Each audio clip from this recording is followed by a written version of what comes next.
అధ్యాయము 27 నుంచి ఉన్న వాక్య భాగం సార్ మనం ఆలోచన చేస్తున్నట్లయితే ఇక్కడ రాయబడుచుంది, ఆయన మార్గములో ఉండగా నేను ఎవడనని జనులు చెప్పుకొనుచున్నారని తన శిష్యులను అడిగాను. మనం కూడా క్యాజువల్గా అడుగుతూ ఉంటాం మనతో పాటు ఉన్న వాళ్ళు, అసలు నేను ఎవరో తెలుసా నీకు అని. అంటే అసలు మన గురించి ఎదుటి వాళ్ళ యొక్క ఒపీనియన్ ఏంటో తెలుసుకోవాలని. అప్పుడు శిష్యులు అన్నారంట, అయ్యా నేను కొందరు బాప్తిస్మ యోహాను అని అంటున్నారు, కొందరు ఏలియా అంటున్నారు, కొందరు మోషే అంటున్నారు, కొందరు ప్రవక్తలలో ఒకడు అంటున్నారు అని వాళ్ళ ఒపీనియన్ చెప్పారు. అప్పుడు యేసుప్రభు అడిగాడు, అసలు నువ్వేమనుకుంటున్నావు నా గురించి? అక్కడ రాయబడి కింద, అందుకు ఆయన మీరైతే నేను ఎవడని చెప్పుకొనుచున్నారని వారిని అడిగాడు. కాబట్టి ఈ యొక్క ఉదయకాల సమయంలో నన్ను ప్రశ్న అడగనివ్వండి, అసలు యేసు అంటే నీ ఒపీనియన్ ఏంటి? యేసుక్రీస్తు అంటే నీకున్న యొక్క ఆలోచన ఏంటి? యేసు ప్రభు అంటే అసలు నువ్వేమనుకుంటున్నావు? అంటే మనకు కూడా ఒక గుర్తు ఉంటుంది, లేకుండా మనం ఆయన్ని వెంబడించు. ఇప్పుడు ఎవరైనా మనం వెంబడించాలి అంటే ఏదో ఒక ఆయనలో ఒక ఇంపార్టెంట్ విషయం అనేది మనకి హత్తుకుని ఉంటుంది. ఇప్పుడు పలానా వ్యక్తిని నువ్వు వెంబడిస్తున్నావంటే దాంట్లో ఇంట్రెస్టింగ్ న్యూస్ నీకు తెలియకపోతే నువ్వు ఆయన వెంబడించు. ఎలాగ ఒక వ్యక్తితో అయినా మనం ఫ్రెండ్షిప్ చేయాలంటే వారిలో ఒక ఇంట్రెస్టింగ్ పాయింట్ అనేది ఉంటుంది. లేదా మన యొక్క ఆలోచనలు అతని యొక్క ఆలోచనలుగా ఉన్నాయి అని వెంబడిస్తున్నావా, లేదా నేను చేసే పని కాదనకుండా చేస్తున్నాడని వెంబడిస్తున్నావు అని ఏదో ఒక పాయింట్ అనేది ఉంటుంది. ఏ పాయింట్ లేకుండా మనం ఎవరిని కూడా వెంబడించు. అలాగే ఉదయకాల సమయంలో ఒక ప్రశ్న అడుగుతున్నాడు, అసలు నువ్వేమనుకుంటున్నావు? అందుకని అంటున్నాడు ఆయన. ఇప్పుడు అందరూ కూడా చెప్తున్నారు ఏమని, కొందరు బాప్తిస్మ యోహాను అంటున్నారు, కొందరు ప్రవక్త అంటున్నారు, కొందరు ఏలియా అంటున్నారు, కొందరు మోషే అంటున్నారు. అసలు నువ్వేమనుకుంటున్నావు యేసు ప్రభు గురించి? నీకున్న యొక్క ఆలోచన ఏంటి? ఎందుకంటే ఆయన కూడా అందరి వలె వంటి వారని నువ్వు అనుకుంటున్నావు, లేకపోతే ఆయన ఒక ప్రత్యేకమైన వాడని నువ్వు గ్రహిస్తున్నావా? ఈ ఉదయకాల సమయంలో ఒక ప్రశ్న మనం వేసుకున్నట్లయితే కొన్ని జవాబులు అనేవి మన పరిశుద్ధ లేఖనంలో చూడగలం. అసలు ఆయన ఎవరు అని మనం ఆలోచన చేస్తున్నట్లయితే, ఎందుకంటే మనం వెంబడిస్తున్నాం. ఎప్పుడైతే ఆయనకు విలువ తెలిసిందో, ఎప్పుడైతే ఆయన విలువ తెలుస్తుందో మనం ఆయన్నే వెంబడిస్తాం. చూడండి, ఒక డాక్టర్ గారు ఉంటారు. ఇప్పుడు అంతకంటే మనమే ఉన్నామేమో. మన ఊర్లో చాలామంది ఆర్ఎంపీలు పిఎంపీలు తిరుగుతున్నారు. కానీ మనం ఆ దిప్పకలబాటు డాక్టరే అంటాం, లేదా కన్నాపురం డాక్టర్ అంటాం, లేదా సాయిబు గారు అంటాం, లేదా ఈయన అంటాం. ఎందుకంటే ఎవరు వైద్యం చేసినా ఆయన వైద్యం చేస్తేనే తగ్గుతుంది అంట. ఇప్పుడు ఆడిచ్చిన బిళ్ళ ఒకటే, ఈడిచ్చిన బిళ్ళ ఒకటే, ఎవరిచ్చిన బిళ్ళ ఒకటే. కానీ ఏంటంటే మనకున్న యొక్క ఆలోచన ఏంటంటే, ఓహో ఆయన వైద్యం చేస్తే ఆయన చేయి అస్తవాసి బాగుంటుంది, లేదా ఈయన వైద్యం చేస్తే బాగుంటుంది అని యొక్క ఆలోచన ఉంటాం. అలాగే యేసుప్రభువుని మనం వెంబడిస్తున్నాం, కానీ మనకున్న యొక్క ఆలోచన ఏంటి అంటే, ఆయన స్వస్థపరిచేవాడనా, లేదా ఆయన దగ్గర సత్యవాక్యం ఉందనా, లేదా ఆయన ఎటువంటి వాడని మనం గ్రహిస్తున్నామో అనే ఒక ప్రశ్న మనం వేసుకున్నట్లయితే కొన్ని ప్రశ్నలు మనం చూద్దాం, కొన్ని జవాబులు చూద్దాం. ఆయన ఎటువంటి వాడిగా ఉన్నాడని తన పరిశుద్ధ లేఖనం మనం తెలియజేస్తుందో. ముందుగా మత్తయి సువార్త 17వ అధ్యాయము, మత్తయి సువార్త 17వ అధ్యాయము 5వ వచనం చదువుకుందాం. అతడు ఇంకనూ మాట్లాడుచుండగా, ఇదిగో ప్రకాశమానమైన ఒక మేఘము వారిని కమ్ముకొనెను. ఇదిగో నా ప్రియ కుమారుడు, ఈయన యందు నేను ఆనందించున్నాను, ఈయన మాట వినుడని ఒక శబ్దము ఆ మేఘములో నుండి పుట్టిన. ఇక్కడ తండ్రి అయిన దేవుడు అంటున్నాడు ఏమనంటే, ఈయన నా ప్రియ కుమారుడు, మై బిలవడ్ సన్, నా యొక్క అద్వితీయ కుమారుడు అని సెలవిస్తున్నాడు. కాబట్టి యేసు ప్రభు ఎవరంటే తండ్రికి ప్రియమైన కుమారుడు అని గ్రహించాలి మొదట. ఎందుకంటే ఫిలిప్పీ రాసిన పత్రికలు రాయబడుచుంది, యేసు తండ్రి యొక్క కుమారుడని ప్రతి నాలుకతో ఏం చేయాలంటే ఒప్పుకోవాలి అని. ఒప్పుకుంటేనే విలువ. ఇక్కడ రాయబడుచుంది ఏంటంటే, ఆయన ఇంకనూ మాట్లాడుచుండగా, ఇదిగో ప్రకాశమానమైన ఒక మేఘం వారిని కమ్ముకొనెను. అప్పుడు ఆ మేఘంలో చూస్తున్న మాట ఏంటంటే, ఈయన నా ప్రియ కుమారుడు, ఈయన యందు నేను ఆనందిస్తున్నాను. He is my beloved son. కానీ యేసు ప్రభు ఏంటంటే తండ్రికి ప్రియమైన కుమారుడుగా ఉన్నాడు. ఆయనకు మాత్రమే కాదు కానీ ఈరోజు నా దేవుని యొక్క వాక్యం వింటున్న ప్రతి వారికి కూడా ఆయన ప్రియమైన తండ్రిగా, ప్రియమైన కుమారుడుగా కనబడుతున్నాడు. కనుక నువ్వేం చేయాలి అని ఆలోచన చేసినట్లయితే అదే వచనంలో రాయబడుచుంది, కనుక ఈయన మాట నువ్వు వినుడి అనే ఒక శబ్దము మేఘములో నుండి పుట్టారు. కాబట్టి యేసు ప్రభు నీ యొక్క జీవితంలో ఒక తండ్రికి ప్రియమైన కుమారుడు, అంటే తండ్రికి ఏ యొక్క ఆధిక్యత ఉందో అటువంటి ఆధిక్యతను కలిగిన వాడిగా ఉన్నాడు. కనుక నువ్వేం చేయాలి అంటే ఆయన మాట వినాలి. ఎప్పుడైతే ఆయన మాట విన్నావో ఇక్కడ రాయబడుచుంది ఆయన దేవుని యొక్క ప్రియమైన కుమారుడు అని మనం చదువుకున్నాం. ఆయన తండ్రి మోషే కంటే, ఏలియా కంటే, పాత నిబంధనలో ఉన్న ప్రవక్తల కంటే అత్యధికమైన స్థానాన్ని ఇచ్చాడు అన్నట్లుగా ఇక్కడ వాక్య భాగం అనేది రాయబడుతుంది. కనుక ప్రభువును మనము గణపరచాలి. ఆయన ఘనతకు యోగ్యుడిగా ఉన్నాడు. కనుక ఆయన మాట మనము వినాలి. మరి మనం ఎవరి మాట వింటున్నాం? ఎవరి మాట వింటున్నా మనం ఆలోచన చేసినట్లయితే ఆయన వాక్యం భలేగా ఉందండి. ఆయన వెంబడించే వాళ్ళగా ఉన్నాం. ఎందుకంటే ఆయన ప్రవర్తన బాగుందని ఆయన వెంబడించే వారిగా ఉన్నాం. ఇలాగా మనకున్న ఆలోచనలు అనేవి కనబడుతూ ఉంటాయి. కానీ యేసు ప్రభు నీ యొక్క జీవితంలో ఎటువంటి వాడిగా ఉన్నాడంటే ప్రియమైన వాడిగా ఉన్నాడు. ప్రియమైన వాడంటే అందరికంటే ఒక స్టెప్ ఎక్కువ. అంత ప్రియమైన వాడంటే అందరికంటే, అంటే అందరిని చూసే విధానం వేరు కానీ ఈయన్ని చూసే విధానం వేరు. అంటే ఒక ప్రత్యేకమైన వాడని దేవుని యొక్క వాక్య భాగం రాయబడి, కనుక నువ్వేం చేయాలంటే ఆయన మాట వినాలి. ఎందుకు ఆయన వినాలి అంటే చూడండి, ఆయన చెప్పే ప్రతి ఒక్క మాట ఆయన మాట అయితే కాదు. ఆయన చెప్పే ప్రతి ఒక్క మాట ఆయన మాట అయితే కాదు. ఎందుకంటే యోహాను సువార్త 7వ అధ్యాయంలో మాట చూద్దాం. చూడండి, యోహాను సువార్త 7వ అధ్యాయము 16-17 వచనాలు చదువుకుందాం. అందుకు యేసు, నేను చేయు బోధ నాది కాదు, నన్ను పంపిన వాడిని. ఇక్కడ అంటున్నాడు, నేను చేస్తున్న యొక్క బోధ, నేను చెప్తున్న యొక్క ప్రతి ఒక్క మాట నాదైతే కాదు అంటున్నాడు ఆయన.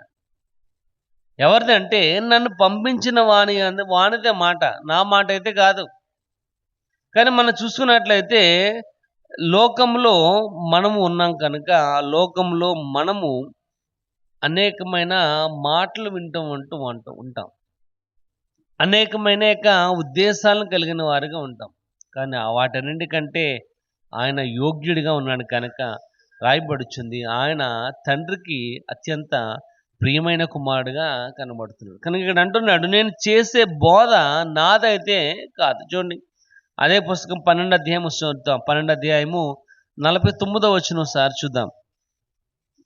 12:49. ఎలా అనగా,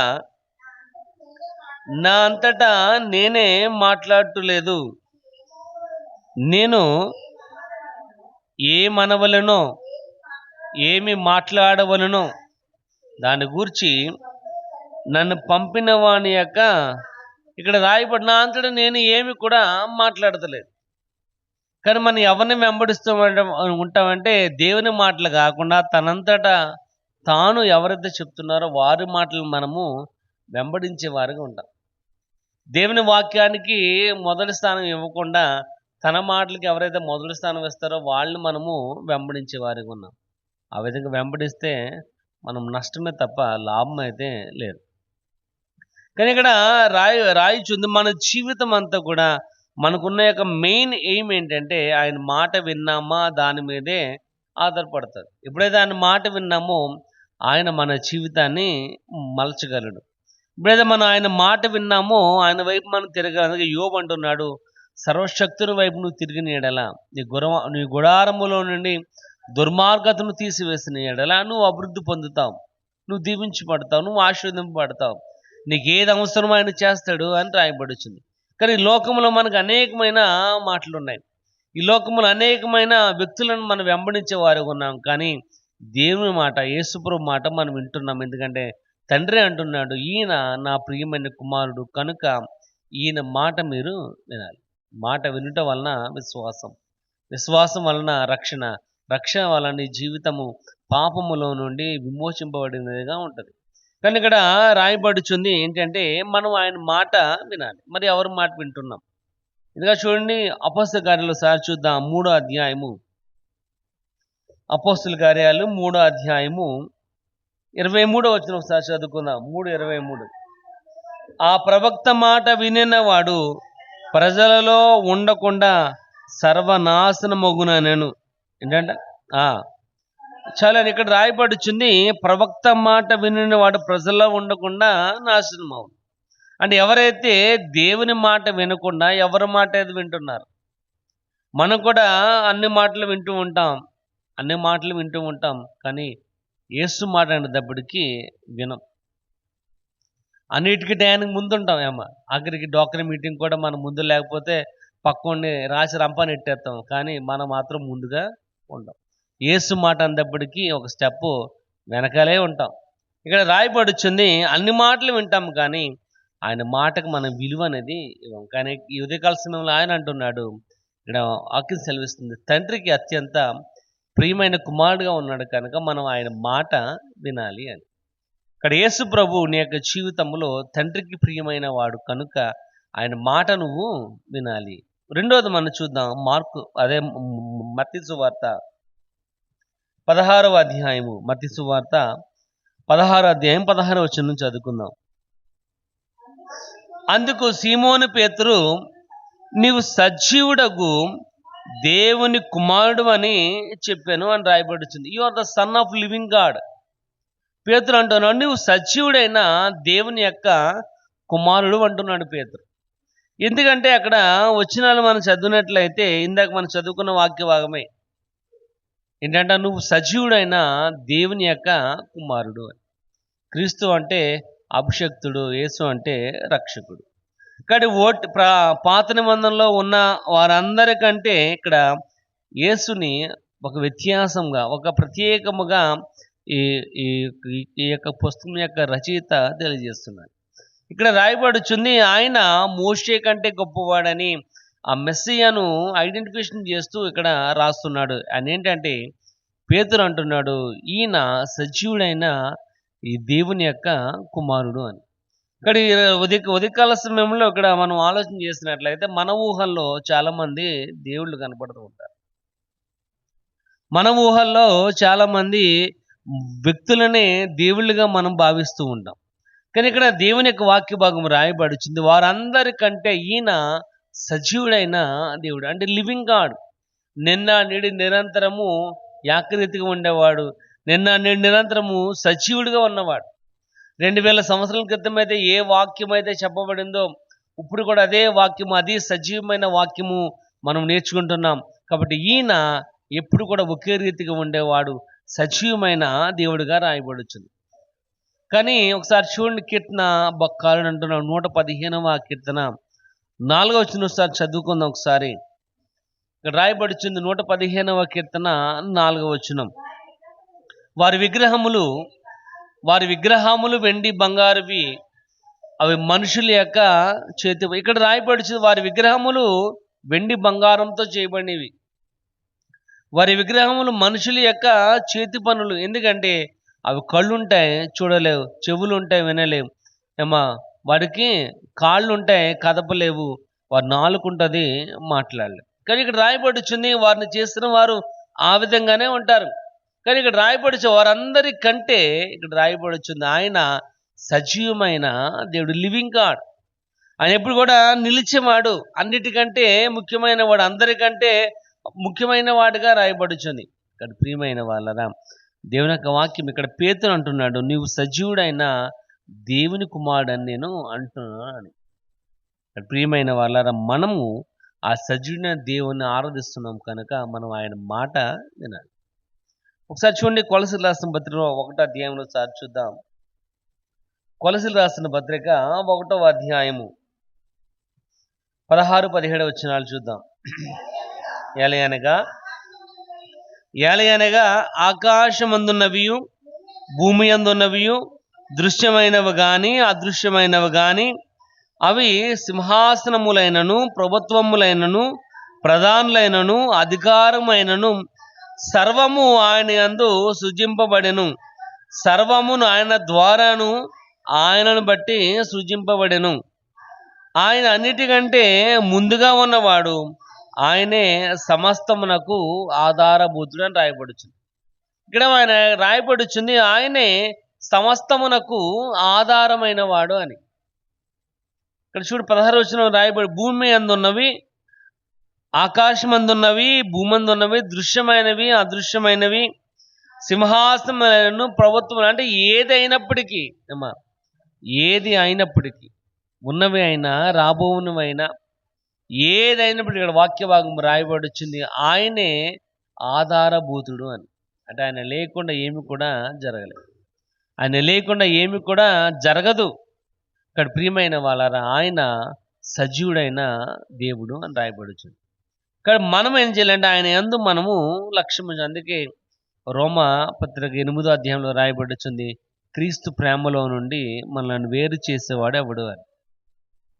అక్కడ రాయబడుచుంది 38, 39 వచనాల్లో, ఉన్నవి అయినా లేనివి అయినా రాబోవునవైనా ఏదైనప్పటికీ మరణమైన జీవమైన ఏదైనప్పటికీ తండ్రి ప్రేమలో నుండి మనలను ఎడబాపవాడు ఎవడు కూడా లేడు. ఎందుకంటే ఆయన సజీవుడైన దేవుడు, లివింగ్ గాడ్. ఇక్కడ పేతురు అంటున్నాడు, ఈయన దేవుని యొక్క ప్రియమైన కుమారుడు మాత్రమే కాదు కానీ ఆయన సజీవుడైన దేవుని యొక్క కుమారుడు. కాబట్టి ప్రియమైన వాళ్ళారు, మనం ఆయన మాట వినాలి.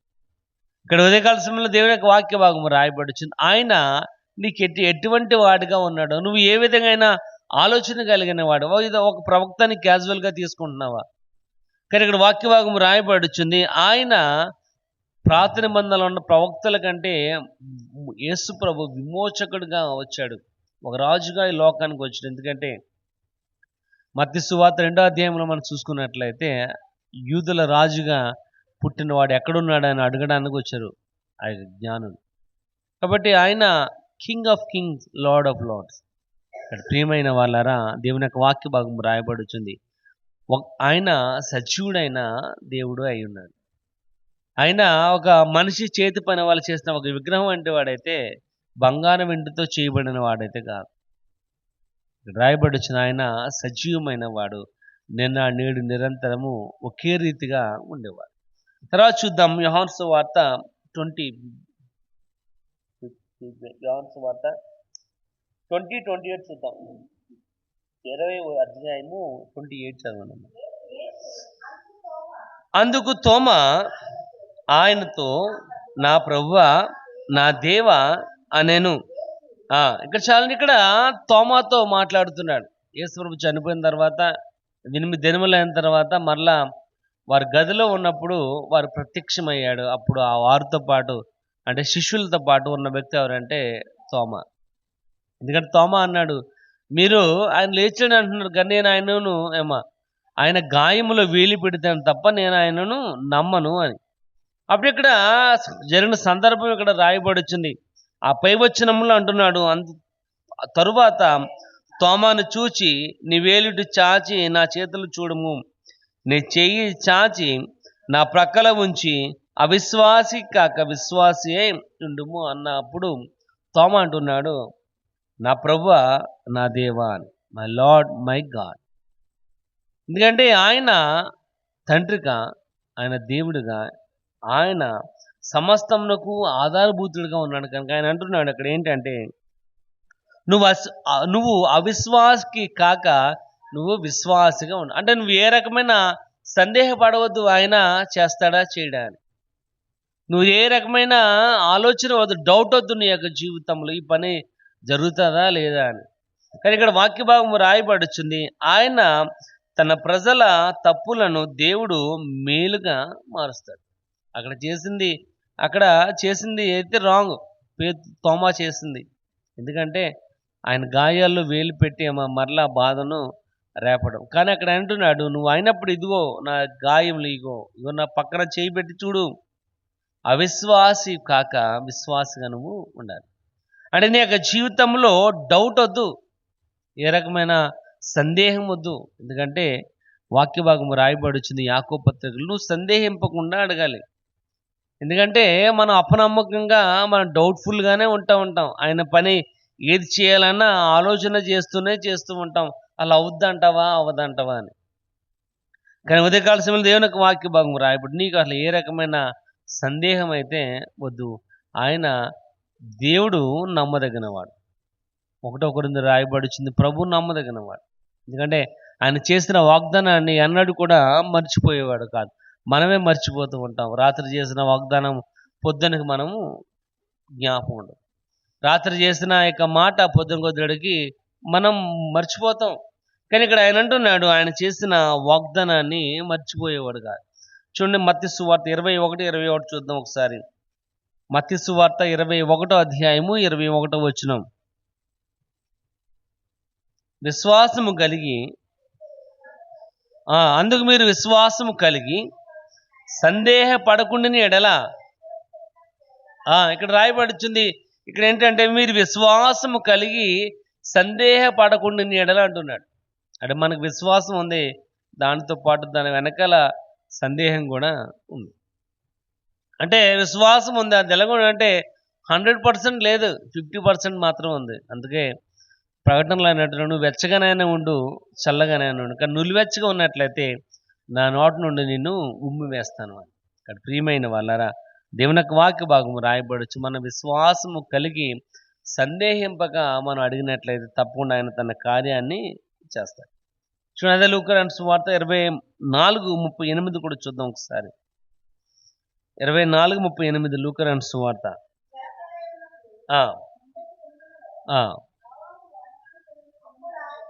24:38 అప్పుడు ఆయన మీరెందుకు కలవరపడుచున్నారు, మీ హృదయములలో సందేహము పుట్టినేలా. ఇక్కడ రాయబడిచి మీ హృదయంలో సందేహ పుట్టిన ఎలా అంటున్నాడు. ఎందుకు కలవరపడుచున్నారు? మనం కూడా ఎటువంటి వారంటే ప్రభు మీద ఆధారపడుతూ ఉంటాం అని అంటూనే మనం సందేహపడుతూ ఉంటాం. ప్రభు మీద నేను ప్రభునే నమ్ముకున్నానండి, ఆయన మాట కాదని నేను ఏమి చేయనండి అంటాం. ఆయన కాదని అన్ని కూడా చేస్తూ ఉంటాం. ఆయన కాదని అన్నీ చేస్తూ ఉంటాం. దాంట్లో బెస్ట్ ఏంటంటే వివాహ విషయంలో మీరే చేయాలని అంటాం. కానీ పంతులు గారి దగ్గరికి వెళ్ళి ముహూర్తం తీసుకొచ్చామ్మా ఈ టైంకే తాళి కట్టాలని అంటాం. ఈ టైంకే అంటే ఆ ముహూర్తాన్ని కట్టిన పెళ్ళిళ్ళన్నీ సక్సెస్ అవుతాయనా? ఆ ముహూర్తాన్ని కట్టిన పెళ్ళిళ్ళన్నీ కోర్టులో ఉన్నాయి. ఎందుకంటే వారందరూ కూడా సమాధానం ఎక్కడ ఉండదు. ఏమీ చూడకుండా ఎప్పుడైతే చేస్తాం మనం కూడా అనుకుంటామమ్మా, నేను అనుకోకుండా జరిగిపోయిందమ్మా ఈ కార్యం అని. అది చేయగల అంటే సమర్థుడు దానికి యేసు మాత్రమే. ఇక్కడ రాయబడుచు నువ్వు ఏమాత్రం కూడా సందేహింపక నీ సందేహమును అధిగమించాలి అంటే నువ్వు దేవుని యొక్క తెలివికి లోబడాలి. నువ్వు సందేహంలోంచి విడుదల కావాలని నువ్వు దేవుని యొక్క మాట వినాలి. అందుకే ఆయన అంటున్నాడు పేతురుతో, అందుకే శిష్యులను అడుగుతున్నాడు, అసలు వీళ్ళు అనుకుంటాం కదా, అసలు నువ్వేమనుకుంటున్నావు నా గురించి? ఇప్పుడు కొందరేమో ప్రవక్త అంటున్నారు, కొంతమంది బాప్తిస్మ యోహాను అంటారు, కొంత ఏలియా అంటున్నారు, ప్రవక్తలలో ఒకడు అంటున్నా. అసలు నువ్వేమనుకుంటున్నావు? ఇక్కడ దినమున నువ్వు అనుకోవలసింది ఏంటంటే ఆయన నా దేవుడు, ఆయన నా యొక్క తండ్రి అంటున్నాడు తోమ ఇక్కడ, నా ప్రభువా నా దేవ. ఇక్కడ ఎందుకంటే ఆయనే సమస్తమునకు ఆధారమైన వాడు అని, ఆయనే ఉన్నవాడు అనువాడనై ఉన్నాడు అని, ఆయనే ఆల్ఫయు ఒమేగా, ఆదిలో ఉన్నవాడు, ఆయన రాబోచున్నవాడు కూడా ఆయన. ఇక్కడ ప్రియమైన వాళ్ళరా, ఇక్కడ ఏమాత్రం కూడా సందేహింపగా మనం దేవుని మీద ఆధారపడాలి. ఒకటి ఆయన మాట వినాలి, రెండోది ఆయన సజీవమైన దేవుడిగా కనబడుతున్నాడు, మూడోది మనం సందేహింపగా దేవుని మీద ఆధారపడాలి. నాలుగోది కూడా చూద్దాం. అపోస్తలుల కార్యాలు 3వ అధ్యాయంలో మాట చూద్దాం. అక్కడ పేతురు యోహాను ఏమంటున్నారు చూద్దాం. అపోస్తలుల కార్యాలు 3వ అధ్యాయము 6వ వచనంలో